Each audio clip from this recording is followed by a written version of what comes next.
Welcome to the midweek edition of Legal AF. Don't adjust that dial. That is Karen Friedman Agnifilo and Michael Popok.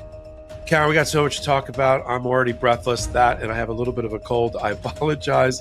But we're going to do this in the order of operation that I think our audience is interested in, starting with this growing crypto scandal that is enveloping and swallowing up the Trump family, the Trump administration. It started out with a little story about, listen, we know that Donald Trump's been involved with crypto for a long, long time.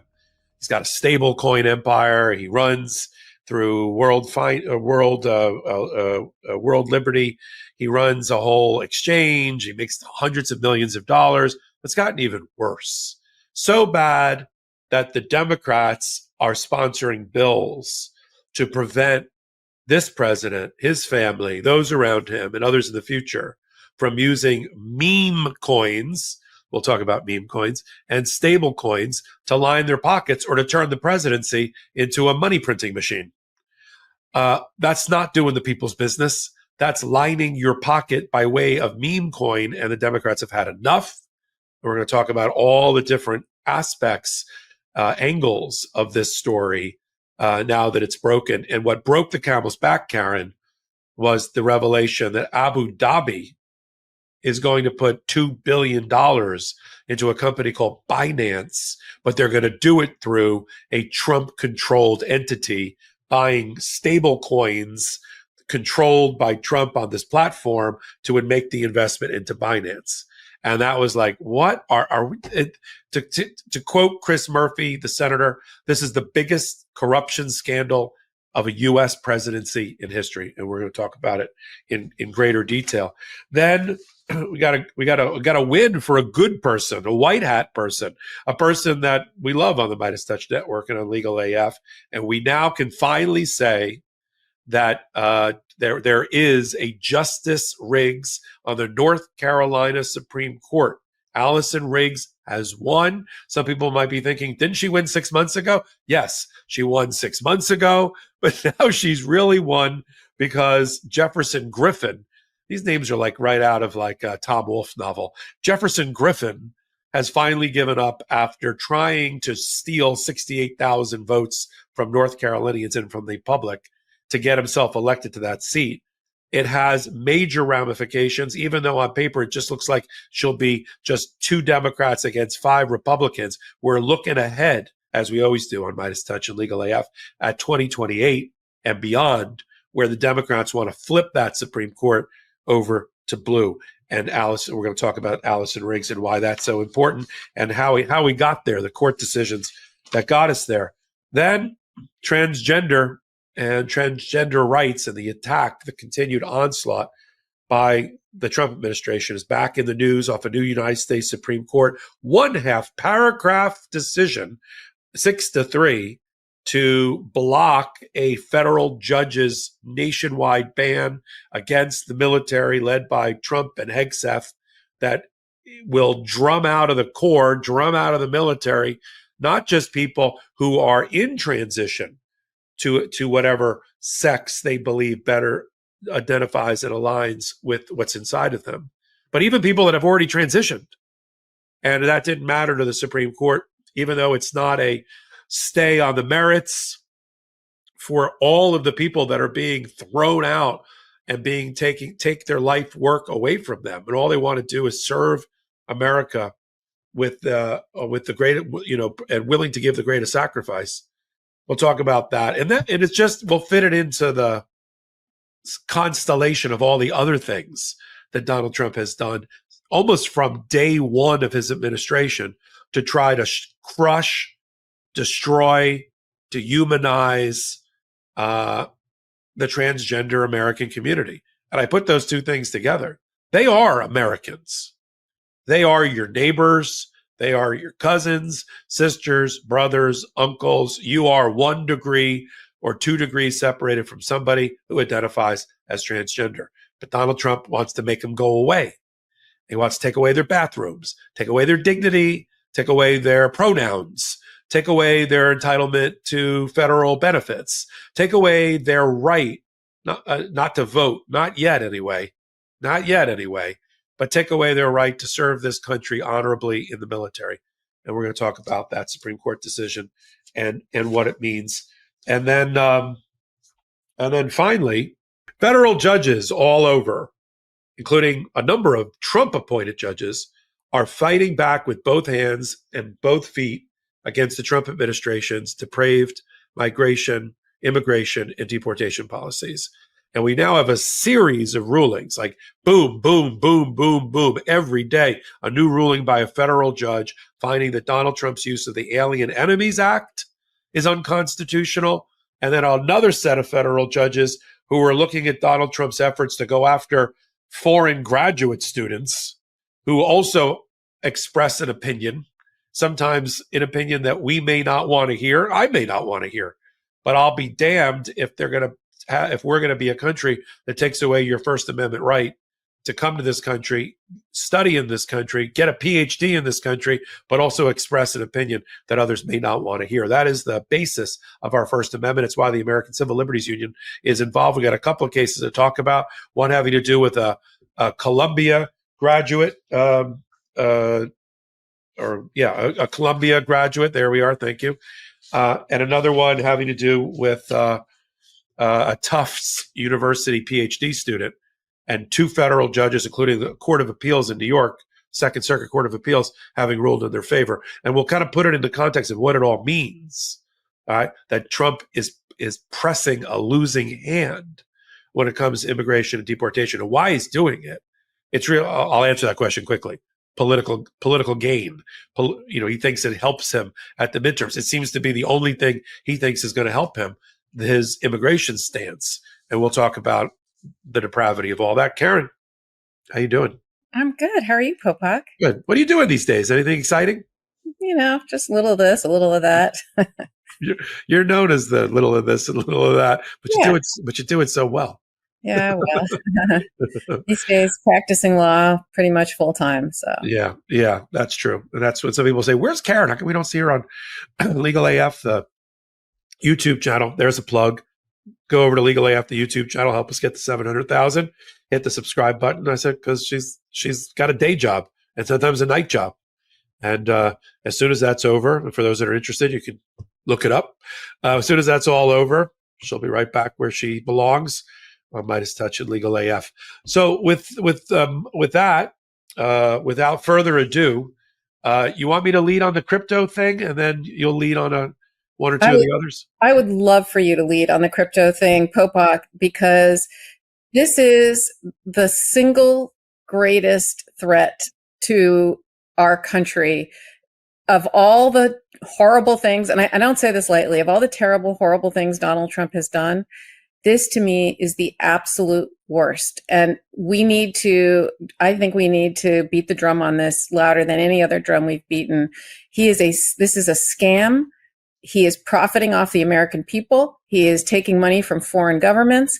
Makes conflict of interest. This makes Justice Thomas and what he got look tame. He's doing it out loud. He's doing it just without even hiding it. And I want you to just talk about it the way you talk about this, you know a lot about crypto and you seem to really understand it. And so I think you do a great job at framing it and explaining it to everybody. But I just want everyone, the people who listen to this show, to listen very carefully to this section, because this needs to be talked about every single day, because this has to be stopped. This is corruption like I've never seen. It makes Mayor Adams in that case and that whole situation look cute.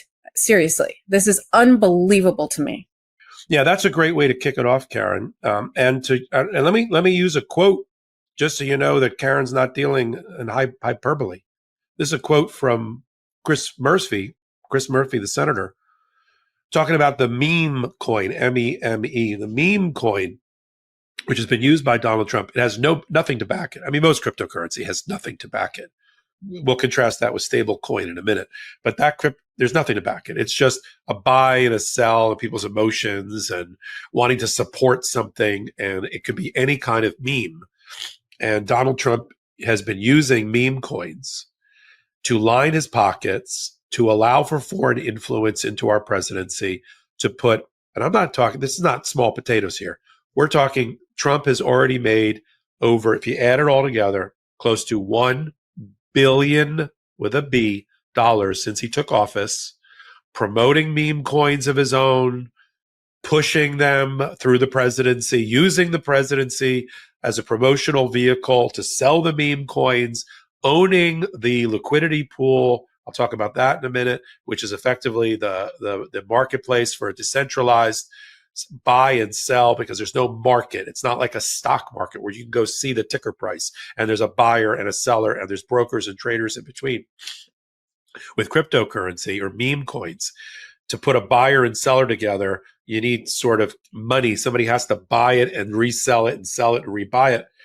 And Trump controls that liquidity pool. So he gets a VIG and he gets money, a brokerage commission, if you will, for every buy and sell. So he doesn't really care about the value of the meme coin, whether it's worth $1 or $5,000 or whatever it is.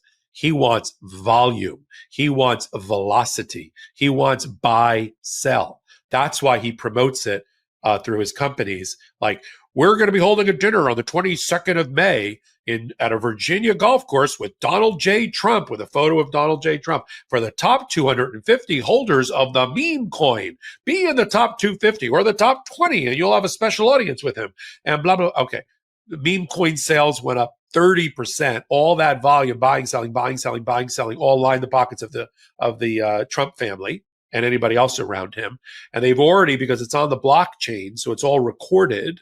So there's been analysis to show how much the family has made owning the liquidity pool and on the VIG, if you will, and on the meme that they hold, and some of which they hold in reserve and some of which they've sold.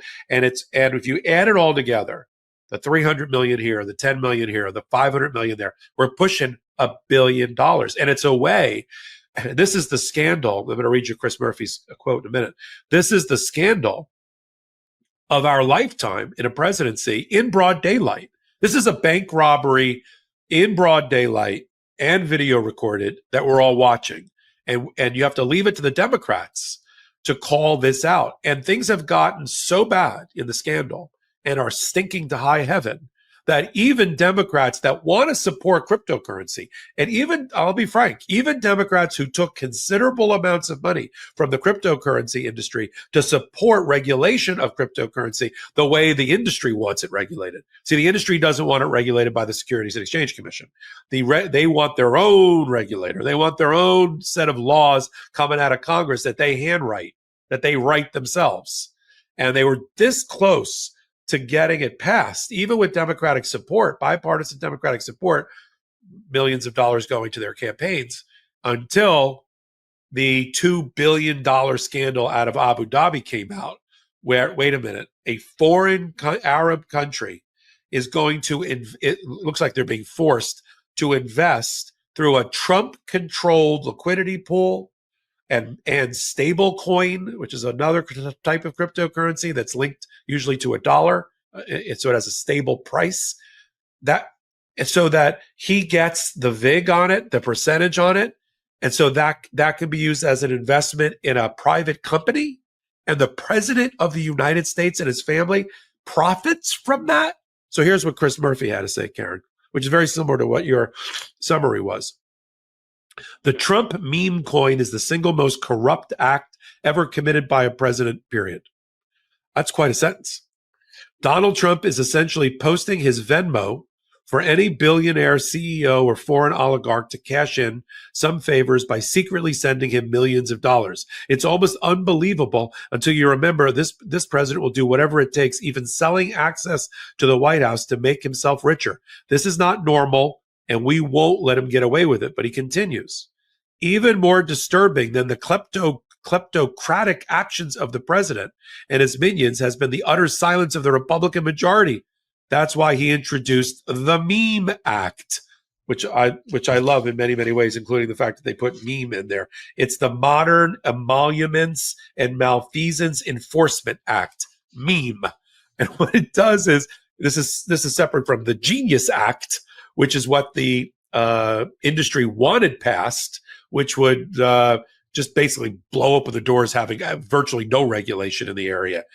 So the meme would make sure that no president, including this one, can profit from selling the presidency but while they're in office by selling meme coins, and his family and those around them, or any other cryptocurrency. Remember, Donald Trump started with NFTs, playing cards with Donald Trump dressed in all sorts of ridiculous cosplay. And people were like, oh, I want to buy that. And then there was the sneakers, and then it was the Bibles, and then it was, I don't know, the George Foreman grill or whatever else he was selling.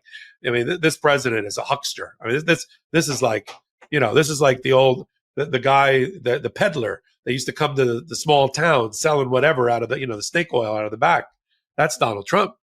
And so this would deny him we're talking major source of money. And there is no question, and he's public about it, that he's using the presidency as a private printing machine. Because every time you see the ad for the May 22nd dinner at the Virginia Trump Golf Course, it's have dinner with Donald J. Trump, the 47th president of the United States. Trump really and then they're encouraging them, talk about pump and dump. They're encouraging the pump by reaching out to people. You're so close, because they know what the wallet holds. Oh, you're so close to being in the top 250, but they don't tell them how close. Buy more. But President Trump will particularly, he'll be selecting the top meme, and then 30% up, another $30 million goes in, another more money directly into the Trump family. And what Murphy and the others that are supporting this, like Elizabeth Warren, are trying to tell the American people is we can't shake out of the doldrums. We can't have Trump fatigue. We can't just roll our eyes and go, oh, there's Trump again. This is the single biggest scandal in the history of the presidency, and it must stop now. I mean, Maxine Waters just walked out of a joint committee of agriculture and financial services, sort of a weird joint committee, but calling attention to this. So the Democrats are going to have to hold what they call shadow committee hearings about this. And then it's going to have to, as you said, we have to focus our attention on it so that the American public, as reflected in the polls, tell Donald Trump to close down this shop. But the problem with Trump, and I want to get your opinion on it, the problem with Trump is that he won't, because of the money is so rich. And then lastly, one last connect the dot. Steve Witkoff, who is effectively our shadow Secretary of State. I mean, I know Marco Rubio has it, he has his photo up with the flag, but he's not our Secretary of State. Every major foreign interaction, whether it be Putin in Russia or the Israeli issues or anything related to, like in Yemen going on right now with the Houthis, it's been Steve Witkoff, Donald Trump's golf buddy, who testified as an expert, a real estate expert, in the civil fraud case against Donald Trump that he was rejected as an expert ultimately. But he's effectively the shadow Secretary of State. So why is he connected here? Because he's connected because he helped found the World Financial liquidity pool that's controlled ultimately by the Trump family. So he gets a piece of this Abu Dhabi. He's our Secretary of State effectively, and he's getting a piece of an Abu Dhabi investment in a private company because Witkoff is the one that introduced Donald Trump to the two crypto bros, one of which went to jail, because I did a whole hot take on that about a year ago, and Barron to this whole thing. So at the core of this, holding this whole thing together, is Steve Witkoff, your and my effective de facto Secretary of State. Yeah, it's atrocious what's going on here. And there's really two separate issues as I see it. One is the foreign investing, and that's the emoluments clause found in Article 1, Section 9, Clause 8 of the United States Constitution, which restricts federal officials from accepting gifts, emoluments, offices, or titles from foreign governments without the consent of Congress. This is obviously designed to prevent foreign influence and corruption on American officials. So he's completely flying in the face of the emoluments clause of the Constitution. And that's one thing. And I think we're going to see lawsuits brought with respect to that. But okay, put the foreign investing aside and let's talk about how he's grifting off the American people by saying on Truth Social, buy his meme coins, his stock, his cryptocurrency, etc. And as you said, he's profiting off of that and having these private dinners where people who own a certain number or the highest number get to come to the dinner, get a private tour of the White House. What does that mean? It means access to the presidency. You're not allowed to sell the presidency. You're not allowed to sell access to the president of the United States.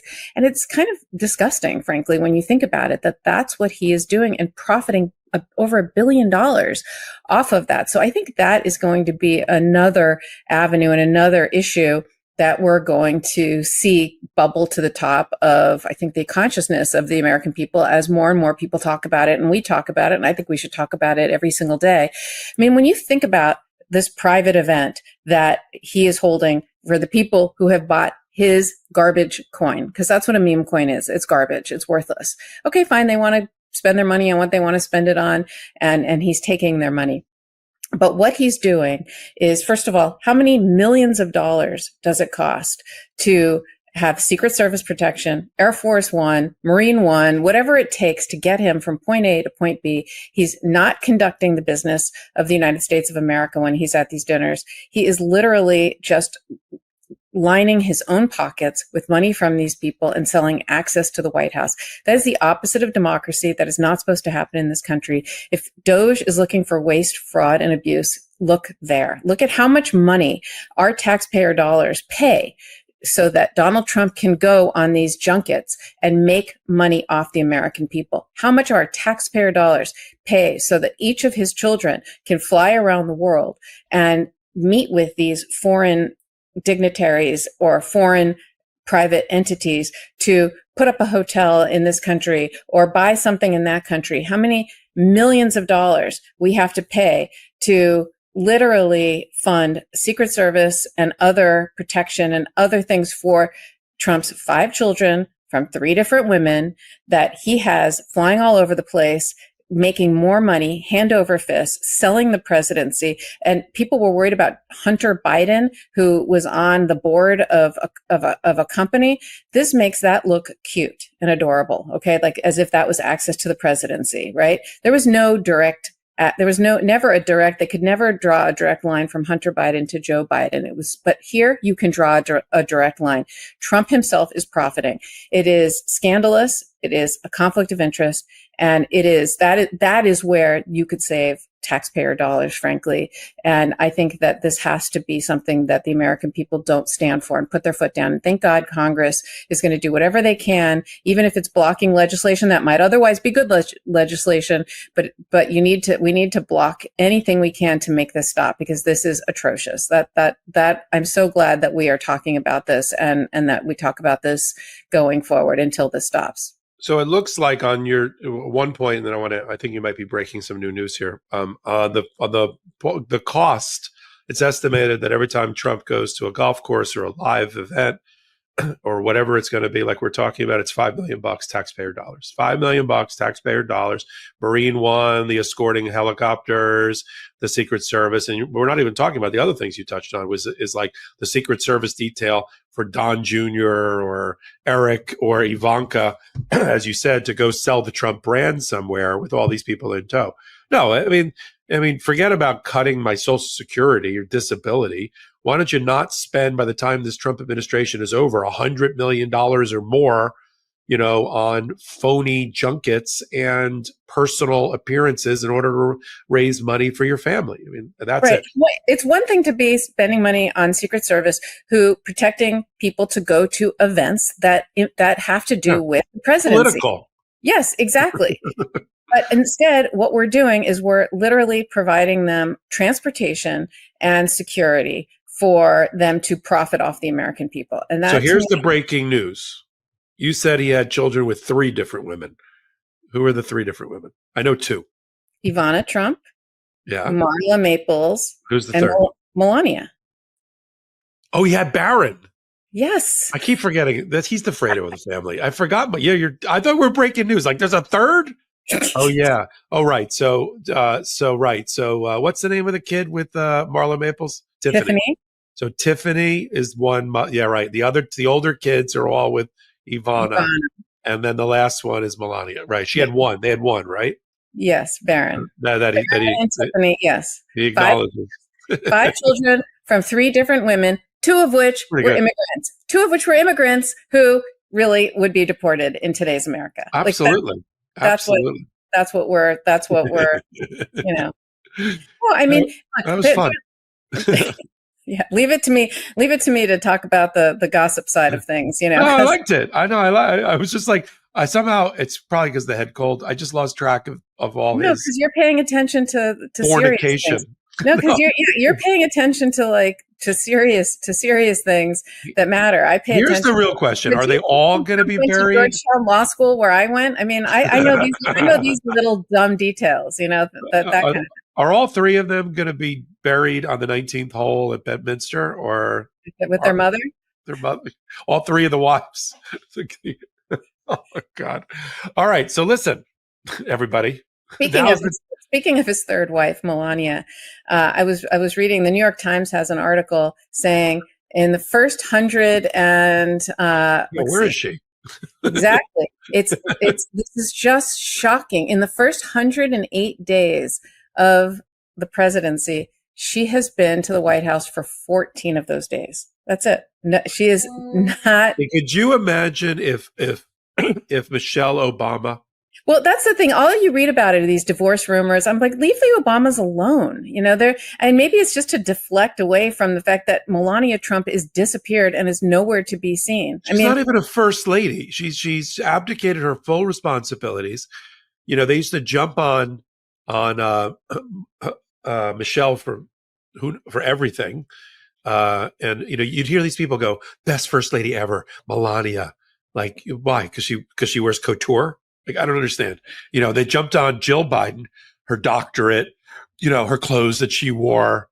You know, it was really disgusting and depraved. Yeah. And you don't hear anything, you know, about you know, JD Vance is barely a vice president. You know, they keep sending him out, and every time he goes out, something bad happens. You know, he's like Schleprock. He meets the Pope dies. He gets the trophy for the college football championship. He breaks it. He goes to India. All right. I mean, seriously. I know. They bomb. Wherever he goes. You know, that's true. He's a disaster. By the way, Salty just put this in the chat, and I want to say it out loud because I think because I love the Obamas. I miss the Obamas. Yes, and he said Michelle Obama was Make America Healthy Again before it was cool. and she got ridiculed and savaged. And now suddenly this is the thing.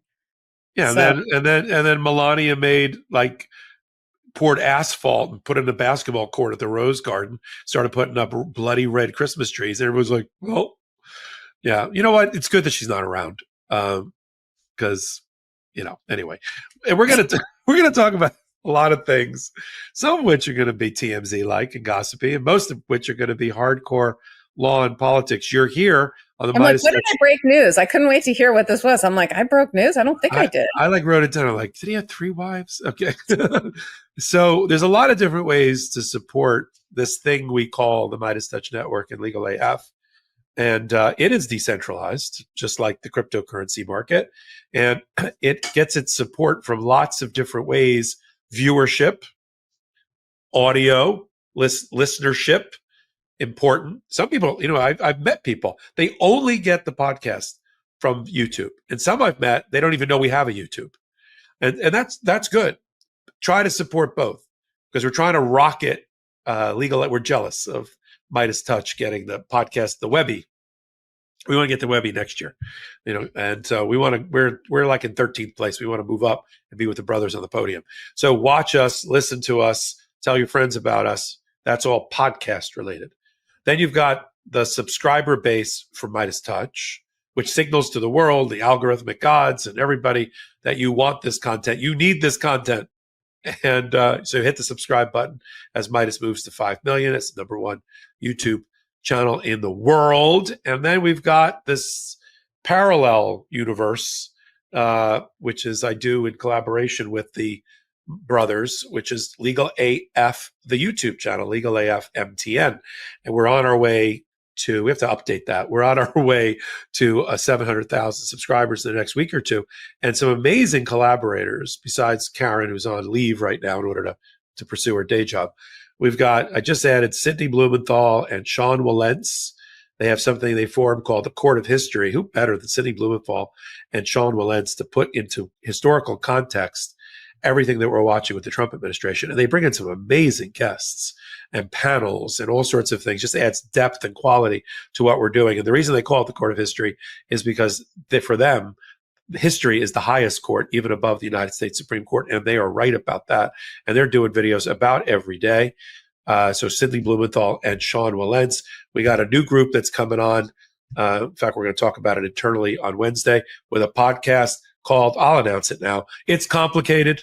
The It's Complicated podcast is going to be coming over to Legal AF with their contributors. And we're going to have more to say about that as we do a formal rollout of that. So hit us over there. And then we got a new Substack. Yep, we needed that to get your fill of Legal AF. Legal AF, the Substack. And there we're posting, for instance, we talk about some of these rulings, some of these court decisions, some of these filings. We are posting them there for you so you can read them for yourself as well, along with commentary. I do a daily briefing called What Else? Morning AF. And we have other contributors there as well. So come over to the Legal AF Substack. And then we've got the last way is we have these amazing set of advertisers, sponsors. And they're here for it, man. They know what our viewpoint is. They know what our point of view is. They know what we say. They don't know exactly what we're going to say. And they want to address our audience, and they want to advertise here and sponsor here. And we've just increased the amount of sponsorships since the election, and that's always a great sign. So we're going to take a break for our pro-democracy sponsors. The weather, it's heating up, and your nighttime bedroom temperature has a huge impact on your sleep quality. If you wake up too hot or too cold, I highly recommend you check out Miracle Made's bed sheets. Miracle Made sheets are inspired by NASA and use silver-infused fabrics that are temperature regulating so you can sleep at the perfect temperature all night long. Using silver-infused fabrics inspired by NASA, Miracle Made sheets are thermoregulating and designed to keep you at the perfect temperature all night long, no matter the weather, so you get better sleep every night. Miracle sheets are luxuriously comfortable without the high price tag of other luxury brands and feel as nice, if not nicer, than sheets used by some 5-star hotels. Stop sleeping on bacteria. Bacteria can clog your pores, causing breakouts and acne. Sleep clean with Miracle. Upgrade your sleep as the weather heats up. Go to trymiracle.com/legalaf to try Miracle Made sheets today. And whether you're buying them for yourself or as a gift for a loved one, if you order today, you can save over 40%. And if you use our promo LegalAF at checkout, you'll get a free 3-piece towel set and save an extra 20%. Miracle is so confident in their product, it's backed with a 30-day money-back guarantee. So if you aren't 100% satisfied, you'll get a full refund. Upgrade your sleep with Miracle Made. Go to trymiracle.com/legalaf and use the code LegalAF to claim your free 3-piece towel set and save over 40% off. Again, that's trymiracle.com/legalaf to treat yourself. Thank you, Miracle Made, for sponsoring this episode. Moms know the hustle's real. With work, kids, errands, and everything in between, there's rarely time to slow down, let alone figure out a 10-step skincare routine. But no matter how busy life gets, your skin still deserves just more than just the basics. That's why I love today's sponsor so much. It's OneSkin. Their product is truly multitaskers. They hydrate, they protect, and support your skin's long-term health. And it's all thanks to their OS1 peptide, which targets the cells that accelerate the visible signs of aging, like wrinkles, thinning skin, and a dry, dull complexion.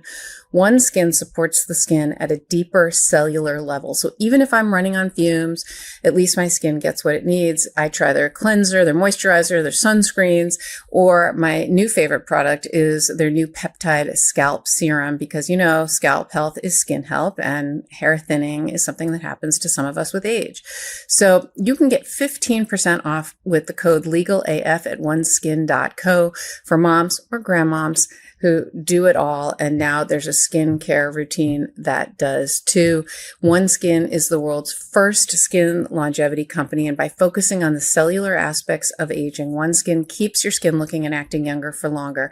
For a limited time only, you can try OneSkin with 15% off using code LEGALAF at oneskin.co. That's oneskin.co. That's 15% off oneskin.co with code LEGALAF. And after you purchase, tell them we sent you.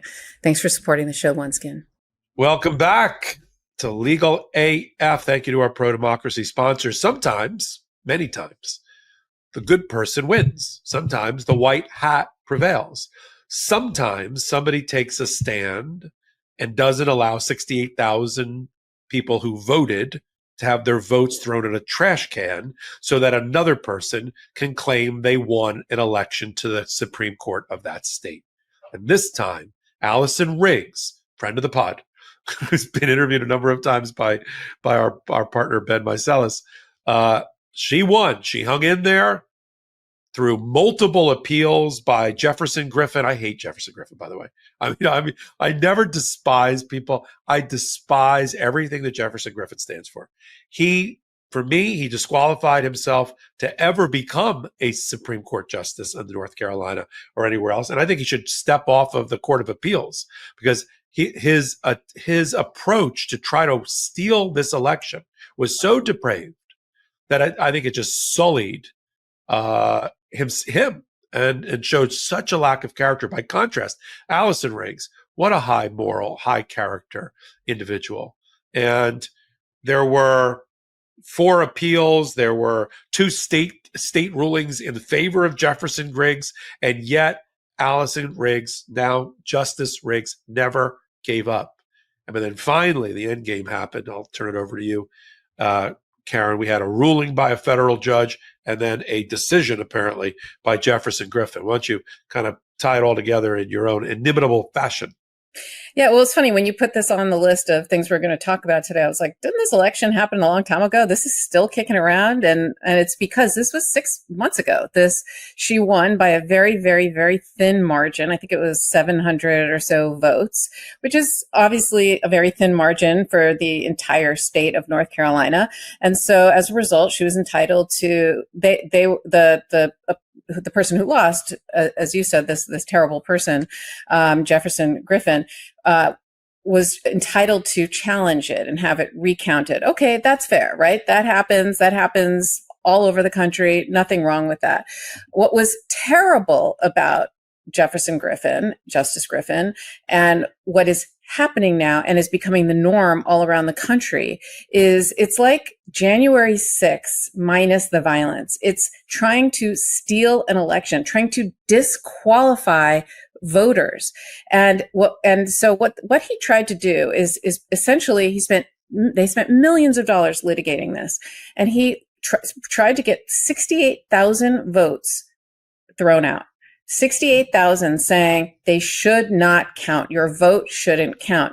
And it was just staggering. And, the judge who ruled on this, there were a couple of state court judges that basically said, oh, nothing to see here. Yeah, he can challenge it, and these votes don't count, et cetera. But thankfully, this went to a federal district judge, Judge Richard Myers, who, by the way, is a Trump appointee. Love to see that, who overruled the state courts and basically said, look, sorry, you can't change the rules after the fact. You can't say, oh, I don't like the fact that these people voted, that those people voted. And it was people who are out of town or people who are voting by mail, the same January 6th kind of, these votes shouldn't count, the mail-in ballot thing that they just don't like, that these are American citizens who lawfully casted ballots, who the law said they could.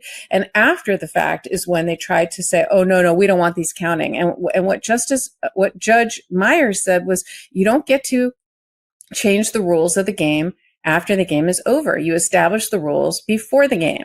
And therefore, he said, those votes count. and Judge Riggs, who's a Democrat, is going to be the lawful winner of this election. And so thankfully Griffin finally conceded, and now she's going to take office. But the reason this is a little bit, so it's good news, right? Because as you alluded to, what's going to happen is one by one, although now it's 5-2, there's 2 Democrats and 5 Republicans. By 2030 is when redistricting happens in North Carolina, and they're going to redraw all the maps, et cetera. So they want to get as many Democrats in on the way as possible to stop what they will try to do, because we know what they're going to try to do. Republicans want to win at all costs, even if it's cheating. There's no kind of winning fair and square. And so they want to cheat. And so the Democrats are the only ones who are going to hold them accountable. And so that's why this was so significant. But what I don't like about this is I don't like the fact that this is the new playbook. This is the new norm for Republicans. This is what the fact that the judges in North Carolina, the state court judges, were okay with this at first. It's okay to try to steal an election. Like I said, this one is without violence, right? This was a non-violent January 6th, but this was them trying to steal another election. And we just have to keep our eyes open to that, because that's what the Republicans are going to try to do. They're going to try to steal every election, state, local, federal, and we no longer live in a democracy. Well, what I like about it is Allison Riggs proved, I'm going to read a quote from her. Allison Riggs proved that, and by drawing the line in the sand, basically over my dead body, or 68,000 people are going to be disenfranchised, including military. She's the daughter of military. She fought hard. Any normal person or weaker person would have given up 5 rounds of state or federal court ago. But not Allison Riggs, because the issue is bigger. Because if she lost in North Carolina, then the dam potentially breaks, and it emboldens the Republicans, who are the cheaters. I hate to say it that way. They've been gaslighting us for the last 10 years, 5 years, that the Democrats are the ones who are cheating and stealing elections. That's not happening. But the Republicans would get a taste for this, just like they tried, just like if Musk was successful in spending $20 million to steal a Wisconsin Supreme Court seat where it became 4-3 Democrat and liberal. That would have emboldened Musk and others to go do the same thing in other places. And they've decided that the last vestige of a firewall to protect Americans and women and immigrants and other disadvantaged and almost disenfranchised people, vulnerable people. It's a shame, I have to say, that the women who make up 51% of this country and are so accomplished, more so than men in many circumstances, are disadvantaged, but they are.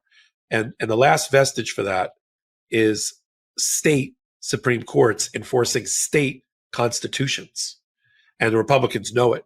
And so they want to get in and start controlling state house and state houses and state Supreme Courts, because that is the battlefield for votes. That's the battlefield for elections. That's the battlefield for reproductive rights and the rest. And they know it, and we know it. And we're fighting to the death over control. So, it was a courageous and valiant thing. But if she had lost, and that's why so many different groups supported her, if she had lost, think of what the Pandora's box would have been opened. Here's what Riggs said, celebrating the ruling. She said, quote, after millions of dollars spent, more than 68,000 votes at risk of losing their votes, thousands of volunteers mobilized, hundreds of legal documents filed, and immeasurable damage done to our democracy. That's the point of Griffin. He so damaged and wounded democracy.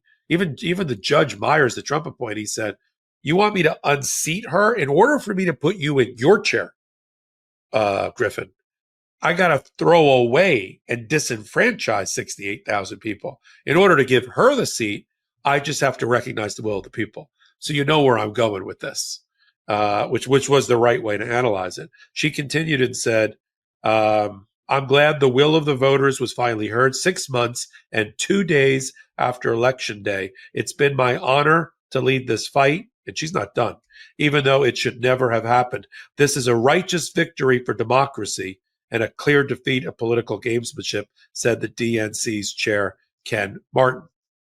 She's not going to be able to be involved again because she's got to be apolitical as a North Carolina Supreme Court justice. But there's going to be textbooks about Allison Riggs and coming on the Meidas Touch Network. I mean, as you said earlier today, on another segment of our podcast, we are focusing attention, speaking truth to each other about important issues so that it gets out there into the public square, into where we debate, right, on the soapboxes that we take up in our conversations to hopefully change minds, right? That this information, people like Allison Riggs are important. And so really, really pleased that, and I won't say for once because it happens a lot, that the good guy won. And we were here to support it and here to watch it. Karen, we're going to talk about let's do the transgender ruling. It was only a paragraph. So let's do that, and then we'll take another break from our sponsors, and we'll come back and talk about all of the decisions, including by federal judges who were appointed by Donald Trump against him on deportation. There's a hearing going on right now while we're on the air with Judge Boasberg. That's eye-popping. We're going to talk about that as well. Let's touch on the transgender thing. We've done a lot of hot takes on it on the Meidas Touch Network and even on Legal AF. So let me just frame it, and then I'll turn it over to you. There's only 4,200 people in the military that identify as transgender. It's 0.2% of the military. And as a population, it's not that high either. But it's not about that. It's about a fragile group of Americans in our society that are being dehumanized and being having their dignity taken away from them from an administration, from the bully pulpit of a presidency, who won't rest until he completely destroys the transgender community and the people that occupy it and the people that support it. I mean, it's not just, you have to put it all together. It's Nancy Mace calling a transgender member of Congress he, refusing to recognize the pronouns, and going even further and saying, "Oh, that person's didn't break any glass ceilings. We've had male members of the House for the last 250 years. The fighting over what bathroom they're using, fighting about whether they can be teachers in public schools or not, fighting about whether these Americans can or who are willing to give the ultimate, sacrifice." Can they serve this country honorably and take away their benefits and take away their right to marry and do all of that? Donald Trump has made it a cause célèbre because he feels like he gets a lot of political wind at his sail, because it gets his base, whatever is left of his base, it gets them all excited and activated and unifies them against what, and then he whips them up and foments them, and he points them in the direction of the Democrats and tries to win elections. And so why don't you take it from this one paragraph ruling that, of course, Sotomayor, Ketanji Brown Jackson, and Kagan opposed, and why they did it and what happens next? Look, I mean, the fact that there are 4,200 people in the United States of America who are willing to make the ultimate sacrifice and fight for our freedoms and fight for this country, we should be lauding them. We should be there. These are heroes. These are people who are stronger, frankly, than I am. I didn't sign up to be in the military. I mean, I just think people who do that are a special, incredible group of people that I think deserve our praise and our thanks, and are just the most incredible people in this country. It's just unbelievable to be. And every person that I have met in the military or been friends with or been close to, I'm in awe, in absolute awe. And so these individuals should be celebrated. And instead, what's happening is they're being singled out and they're going to be dismissed. They're going to be dismissed immediately because of this ruling by the Supreme Court, who dissolved a preliminary injunction on behalf of transgender service members. And this was because in California, the district court essentially ruled that this Trump-Hegseth policy was one where that this was discriminatory. It was absolutely discriminatory. The district court, his name is Judge Settle, essentially said that this Trump-Hegseth executive order, this policy, that the finding that transgender identity conflicts with a soldier's commitment to a, quote, honorable, truthful, and disciplined lifestyle, is ridiculous, and it's a ridiculous claim. You haven't cited any evidence to support that. There's no new study that says that. There's no evaluation. This was just something that you did with the stroke of a pen in an executive order. The judge also said that the plaintiffs, 7 transgender service members, in contrast to Trump's position, supplied extensive evidence that in the past 4 years of service under Biden, they helped the units they were in, they helped unit cohesion, good order, and discipline. And so that's incredible, right? I'm sure if you were to ask the men and women who served alongside these transgender service people, they would say, these are honorable, incredible people who we want to continue in the military. The judge went on to say this is an expression of raw prejudice against transgender people with no legitimate military purpose. Quote, common sense and binding authority defeat the government's claim that it does not discriminate against transgender people. It clearly does. And the legal basis for these rulings, the Fifth Amendment Equal Protection Clause for discrimination on the basis of transgender status has been violated. There's a First Amendment violation of procedural due process and equitable estoppel based on the reliance of the Biden policy when they joined the Army. They joined the Army since Biden issued this policy saying transgender individuals are welcome in the military, and they relied on that, and now they're going to be dismissed. So that's the equitable or estoppel doctrine. The judge found that each of these multiple claims demonstrated a serious question going to the merits, which is the Ninth Circuit standard for granting a preliminary hearing. And essentially, for equal protection, they held that it's a violation of equal protection, which is binding law in the Ninth Circuit that says, quote, discrimination against transgender individuals constitutes sex-based discrimination for purposes of the Equal Protection Clause because such policies punish transgender persons for gender nonconformity, therefore relying on sex stereotypes. The district court went on and cited a case, Bostock v. Clayton County, which expressly held that it is impossible to discriminate against a person for being gay or transgender without discriminating against them based on sex. That was written by Justice Gorsuch, okay? And therefore, it commits the Supreme Court to this idea that discrimination against transgender people is an equal level or an equal offense to discriminating based on the Constitution on the basis of gender. But the problem is, and the reason it's not exactly perfectly aligned, is that case relied on a statute that was interpreting a statute, Title VII, whereas this is interpreting the Constitution. So, what did the Supreme Court do based on this? So the district court held that the executive order is discriminatory and enjoined its enforcement, right? It went up to the Ninth Circuit, who left that alone, left that in place, and said, we're not going to disturb that ruling. And then they went to this emergency shadow docket, whatever you call it, at the Supreme Court. And I say whatever you call it because this is like Trump's personal, the Supreme Court has become Trump's personal advisory court. It's unbelievable how much he goes to the Supreme Court and how quickly all these things happen and how everything he does just ends up there and they say yay or nay. But they basically undid this hold. They undid this preliminary injunction, and therefore they can be dismissed. These 4,200 transgender service people can be dismissed today. They can be dismissed tomorrow, and I'm sure they will be based on Trump and Hegseth's view of these individuals. Now, by dismissing the preliminary injunction, what they're essentially saying is we don't believe they're going to win on the merits ultimately. So this is just the preliminary injunction. The case still has to go up through the courts and be litigated in full. But by ruling this way, what I don't like is they're essentially saying we don't believe that the plaintiffs have proven or have shown or demonstrated that they are going to ultimately win on the merits. And I don't know why this is, and different commentators and different people have been speculating as to why it is they decided to why they're taking on this case and why they don't think they'll succeed.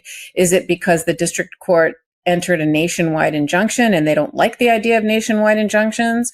And look, that's been a problematic issue that we've discussed on Legal AF now for a long time. If you remember, Judge Kaczmarek famously ruled that mifepristone, one of the abortion drugs, issued a nationwide injunction on that. This exact issue of can a single judge issue a nationwide injunction is teed up for the birthright citizenship case next week. So is that the issue that they're looking at, and the reason they don't going to succeed? Who knows? Is it that? Is it because when it comes to another possible reason why they don't think the plaintiff's going to succeed might again have nothing to do with how they feel about transgender individuals and whether transgender people are whether this is discrimination based on sex. They could just say, look, it's the military, he's the commander in chief, and we don't scrutinize any decision that has anything to do with this, because this is a primary Article 2 function of the presidency, and he absolutely, as the commander in chief, has control over that, and therefore the least restrictive standard of all, the rational basis test, is what applies, and that's all he has to show here. They have to show here. So who knows why they are ruling this way and why they are lifted this injunction? But the sad thing is they're going to suffer irreparable harm because they could be discharged immediately. This is a disgrace, and this is a really upsetting case to me. Yeah, I was also upset that the three liberal or moderate justices didn't even write an opinion. I mean, it's one thing to say they would not. All it says is they would not have granted the stay. I'm like, okay. I mean, come on. I've seen Sotomayor, Ketanji Brown Jackson, and Kagan jump out and write several pages to express this, but look, in the first Trump administration, a very similar but not identical provision was upheld 5-4 by the Supreme Court. So I'm not surprised it's now 6-3. Court's gotten even more conservative. I mean, look, for most of the history of the United States Supreme Court in my lifetime, for 50 years of my lifetime, it's been Republican dominated. We've never had in my lifetime or Karen's lifetime a moderate or Democratic controlled United States Supreme Court. Think about that. It's remarkable. And that's why the gaslighting, where the Republicans and Trump says, oh, it's the Supreme Court. Oh, we're the white underprivileged people that are being discriminated against in this country. And the Supreme Court, you've controlled the Supreme Court every year for more than 50 years. It's not even, this isn't even like a fair fight. It's not even like, this is like the Harlem Globetrotters versus the Washington Generals. This is like 122-0. Okay. We've never had control of the court. So all those people are worried, oh, the liberals and the activists, like I'm hoping my daughter, I'm hoping your grandchild is going to enjoy a time when we get a 5-4, 6-3 majority the other way, just to balance the odds. I mean, but it's never happened. And I don't want to I hope what I'm not sensing is that the Democrats are starting to give up there a little bit, because I would have thought they would have written something. But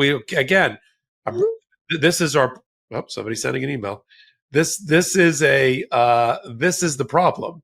The problem is Donald Trump is exploiting the emergency docket, the shadow docket. I thought Kagan would put a stop to it and just deny it, but because the issue is so great, they've gotten in the habit of having all the justices en banc make the decision.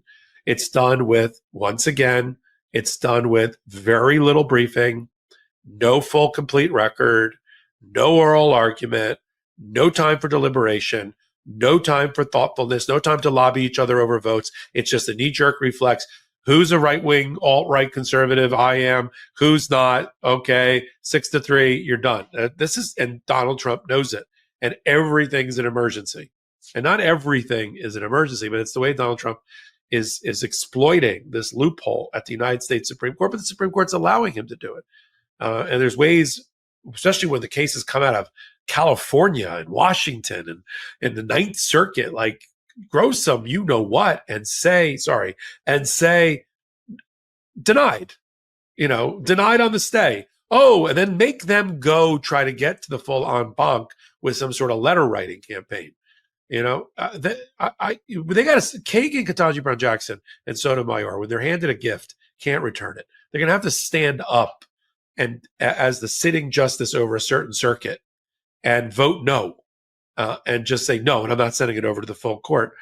But and this policy is even more depraved, even though the first policy had a lot of the first policy didn't even have all the animus that's now been heaped on the transgender community as being immoral, as being dishonest, as being effectively criminals. That's the basis for this policy, because it's out there in comments made by Hegseth and by Trump and others around them. But this one's even more depraved because it's throwing out of the military combat veterans and others who have already transitioned. They already are who they want to be. It's not just people who have, a dysphoria and like, well, I wonder, I'm not sure, can I get some treatment? These people are already who they want to be. And just as a last note, one of the plaintiffs, Commander Shilley, is a 19-year Navy aviator who served in 60 combat missions. And they're going to throw her out of the military because she doesn't represent the highest ideals of the military and esprit de corps? Are you effing kidding me? This is bias and animus and hatred for another group of Americans, plain and simple. And if that's okay with you, then just say that out loud. I would rather you just say out loud, I hate transgender people and the way they make me feel, as your justification for trying to destroy their community and their sense of worth, than to give me any other BS about, well, they can't be trusted and they're depraved and they're, who knows, they might take a gun and fire it on another person. We've never had a transgender person in the military friendly fire somebody. It's just disgusting, but that's where we are. It'll continue. There's another case coming out of Judge Ali Khan, who was very hot against the Department of the Department of Defense, and another nationwide injunction case. That one, you and I reported on it several weeks ago. The D.C. Court of Appeals, that was a bad sign then, decided to block her order and allow her injunction to be blocked. And that was the D.C. Court of Appeals, which is much more moderate. So we got that, and they're going to issue their decision any day now. We'll see what that block of the order means. And then the appeal will continue in the Ninth Circuit. And then it may end up, after further development, coming back to the United States Supreme Court. But for right now, if you're in the military or you want to go into the military and you're transgender, your career is over. And maybe 2 years from now, the justices change their mind. You can re-enlist, but you've just dashed the hopes of everybody. Okay, I got you. All right, Karen's going to head out. Her other calling called her, but I'll continue to wrap up things here. But before we're going to go into our last break. When we come back, we're going to talk about all the federal judges that are uniting against Donald Trump, including Trump-appointed judges in his deportation scheme and his invocation of the Alien Enemies Act. We got some new reporting about a hearing with Judge Boasberg. I'll cover all of that. 4 new decisions against Donald Trump in the last few days here on Legal AF. Take a minute, hit the subscribe button for Legal AF, the YouTube channel, Legal AF MTN. Hit the subscribe button for Meidas Touch, another way to support us. Listen and watch to this particular podcast anywhere you get your audio podcast from. Register it there, subscribe there. Legal AF YouTube, a version of it here. And then we've got a new Substack. It's Legal AF, the Substack. It's easy to find. And there we're doing some amazing written work, video work, free, commercial-free versions of things, and postings of the actual filings in court so you can read them for yourself. People have been asking for that. And then I do a morning briefing. I call What Else? Morning AF. Come on over to the Legal AF Substack. We just hit 20,000, and we've only been at it for about a week. So it's a rocket ship, as we say around the Meidas Touch network. So let's take our last break. Did you know 80% of resolutions fail by February? But you can beat the odds with Lumen and improve your health. Lumen is the world's first handheld metabolic coach. It's a device that measures your metabolism through your breath.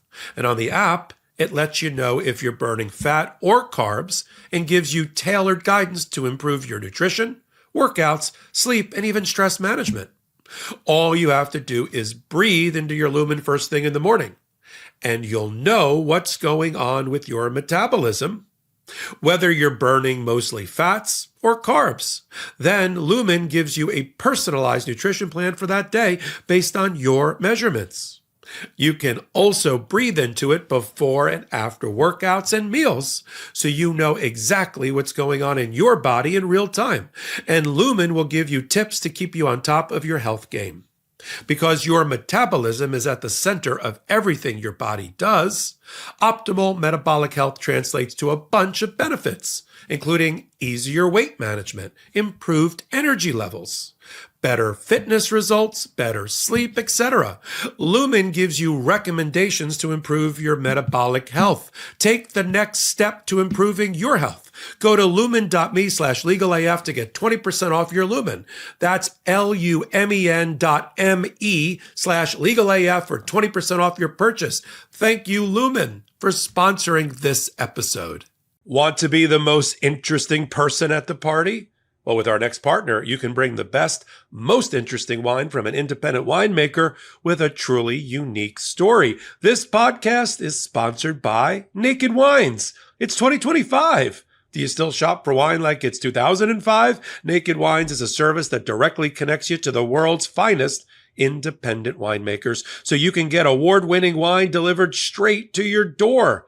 Just use our code LegalAF for the code and password at nakedwines.com and get their incredible deal of 6 bottles for just $39.99. I just received from Naked Wine a Matt Parish Napa Valley Cabernet Sauvignon 2021. Simply delicious. And my wife and I love cracking open a bottle of wine, putting away our technology, and just being present in the moment with family and friends. How do they do it? Naked Wines connects winemakers and wine drinkers directly, allowing for vineyard to your door delivery at up to 60% off what you would pay in store. By cutting out the traditional retail middlemen, costs, and markups, winemakers can pass those savings on to you without skimping on quality. Plain and simple. The wine from Naked Wines is amazing. My wife and I love to have both white and red wine on hand for our drop-over friends, so we split a box and it's perfect. I've been rating the wine after I get it, and each shipment gets better and better. Naked Wines has been around for over 15 years and funds over 90 independent winemakers around the world. With no commitments or membership fees, you can enjoy Naked Wines hassle-free. And don't forget, you can pause or cancel at any time. So just because you got a trip coming up doesn't mean you can't enjoy Naked Wines before or after that much-needed vacation. Now is the time to join the Naked Wines community. Head to nakedwines.com/legalaf, click enter voucher, and put in my code LegalAF for both the code and password for 6 bottles of wine for just $39.99 with shipping included. That's $100 off your first 6 bottles at nakedwines.com/legalaf and use the code and password LegalAF for 6 bottles of wine for $39.99. Welcome back to Legal AF. You may have noticed it's become sort of a monologue. Hopefully don't hold it against us. But Karen and I also have day jobs as lawyers, and something was pressing. And of course, I would always cover for my partner, Karen Friedman Agnifilo. So I'm going to finish up on basically the rebellion of federal judges, including Trump-appointed judges, to Donald Trump's unconstitutional, rogue, and lawless attack on people who are immigrants, documented or undocumented, status or no status, and the attempted use of the Alien Enemies Act. And right now, in Judge Boasberg, people forget about Judge. Don't sleep on Judge Boasberg. D.C. Circuit Court, Chief Judge, was handling a case, and now it's a version of it's back in front of him, about the illegal removal and deportation to the gulags of El Salvador and foreign prisons by the Trump administration under the Alien Enemies Act. It's back with some new filings there. And he's getting to the bottom of a number of things, but one of them is whether Donald Trump has the power to pick up the phone and call his counterpart in El Salvador, that tiny little island, and tell him to bring back prisoners. And Boasberg watches TV just like we all do. And maybe he watches Meidas Touch and Legal AF. A lot of influential people in law and politics do. And he saw what we all saw, interview with Kristen Welker, interview with Terry Moran, in which Terry Moran point blank said to Trump, he was sitting in the Oval Office. See that phone? There's a phone in your office. Pick up the phone.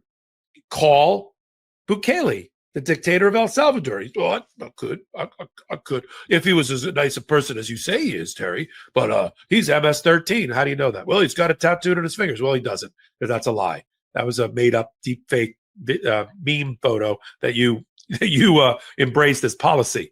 There's a phone. Buck stops with you, Mr. President, Terry Moran said.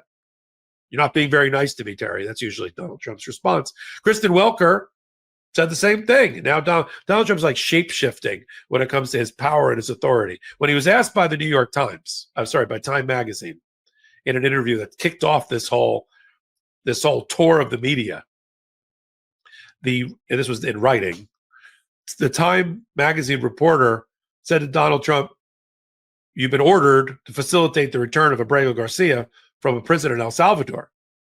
Have you done that?" Do whatever my lawyers tell me.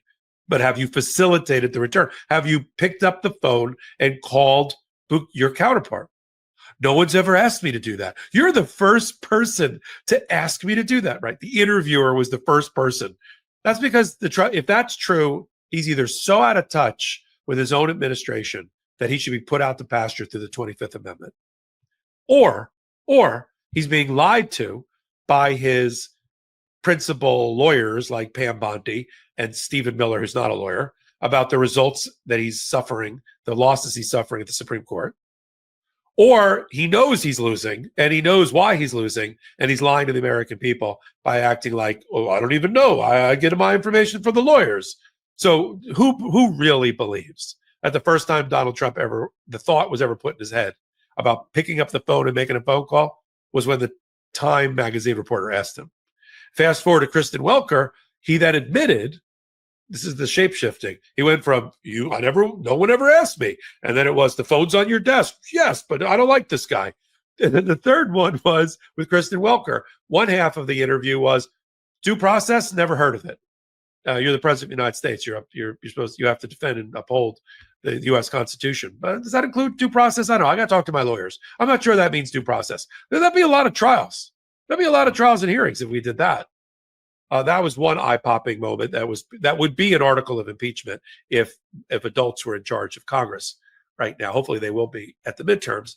And then he says, I could make the phone call. I could make that phone call. So Boasberg hears it. He's at a hearing today with the Department of Justice lawyer, and he says, we all heard him say he could make the phone call. Did he? Well, that's really just a reflection of how Donald Trump thinks about himself and a reflection of his own ego about how, so you're telling me that wasn't the truth, what he said. Is that what you're trying to say? And the hearing sort of went downhill from there. I'll do a further hot take on it. You'll be able to wake up to it tomorrow morning on Legal AF. That'll be my number one video on Legal AF, the podcast. But we've got 4 different judges who have ruled in the last 72 hours that Donald Trump has unconstitutionally and illegally invoked the Alien Enemies Act to deport people summarily without due process to foreign jails, period. And they run the gamut. 2 of them are Trumpers. Well, at least appointed by Trump. You've got the first judge, we did hot takes on it last week, was Southern District of Texas, Rodriguez, Trump appointee. And they all say the same thing. Tren de Aragua, the narcotics gang, being in America is a function of migration. It's not a function of an enemy, combatant, predatory incursion akin to war. Because we're not at war with Tren de Aragua, because they're not a country, nor do they stand for a country, nor is Venezuela using them as a proxy for a country. And without a predatory incursion, you don't have the fundamental basis to invoke the Alien Enemies Act. This is the analysis of all four judges I'm going to talk about. At the same time, in the last 72 hours, you've got the declassification of a memo written at the behest of Donald Trump's own director of national intelligence, Tulsi Gabbard, right? This isn't a Biden memo. This is a Tulsi Gabbard memo by the national intelligence community and analysts who were asked to go look at all the evidence about whether TDA controls the Venezuelan government led by Maduro, the Maduro regime, or vice versa. And they universally concluded in a very short memo that that is a lie, that the Venezuelan regime run by Maduro may do a little business with Transgender. A couple of the officials might like having them go to America to cause a ruckus, but that doesn't mean that that TDA controls the Maduro regime or vice versa. And there goes the entire argument that they are enemy combatants at war with the United States because they have infiltrated the Venezuelan government of Maduro, right there in the own analysts of Donald Trump. And the only thing that Tulsi Gabbard can say is, yeah, but the FBI, Kash Patel. Yeah, the FBI said it was the only disagreement in the memo. The FBI believed that there were some officials in the Maduro regime who did take special delight in some Transgender going to America and undermining public safety. That is not a war for Alien Enemies Act purposes. So says the first judge, and it's Donald Trump's first Hispanic federal judge appointment, Judge Rodriguez, Southern District of Texas. So says Judge Sweeney, a Biden appointee in Colorado, who said it was scandalous and shocking, the position the Trump administration was taking, that fundamentally that judges can't review the use of the Alien Enemies Act by a president. She said that was, I don't know if she said scalding, or she just said it was basically unprecedented and shocking. We just had a ruling by the Southern District of New York senior judge, Judge Hellerstein, who's no stranger to Trump matters, having ruled against Donald Trump during his criminal matters and during his E. Jean Carroll matters. He just ruled, same thing, no predatory incursion, no proper use of Alien Enemies Act, blocking in his jurisdiction the deportation through the Alien Enemies Act. And then we've got Judge Gallagher, also a Trump appointee, who also ruled the exact same thing, but for a different reason. Judge Gallagher just ruled that effectively Trump just made another Abrego Garcia in the form of Mr. Camargo, who also, she has ordered that, just like Judge Zinnes did, that he be returned to the United States immediately. So we're all coming here with all these judges, including Trump judges, like the last one. So he didn't like Zinnes, the judge in Maryland, called her a leftist, a Marxist, a radicalist, an activist, because she ruled for Abrego Garcia to be returned, and that the Trump administration facilitate that return. That decision by that Marxist activist, Obama appointee, was affirmed twice by the Fourth Circuit and 9-0 by the United States Supreme Court. But what's he going to do about Judge Gallagher, a Trump appointee? You see, notice Donald Trump never attacks in his social media posts Trump appointments. Never. He will be silent on Gallagher. If I'm wrong, I'll bring it to you on a hot take. But that's how these judges are fighting back and shoving back against a lawless president. And then we've got the two graduate students who, again, just to be clear, I don't agree with their point of view. I don't agree with what they're arguing in the streets. But unless you show me they are terrorists or they are funded by terrorists, the fact that they have a displeasing First Amendment expression, to me, is the exact reason I need to support them in our constitutional Republican democracy, because I am a believer in the First Amendment. I believe in all our amendments, by the way, up and down, in no particular order, but the First Amendment particularly. And that's why the ACLU comes in, the American Civil Liberties Union, to defend I was going to call her Dr. Ozturk, but she's a graduate student, Ramesa Ozturk at Tufts, who was, listen to this, and this is the part that's pissing the judges off and scaring us. They took her out of Massachusetts, and within hours, she was in 3 different states as they played shell game, trying to hide her from a federal judge before she ended up in Louisiana.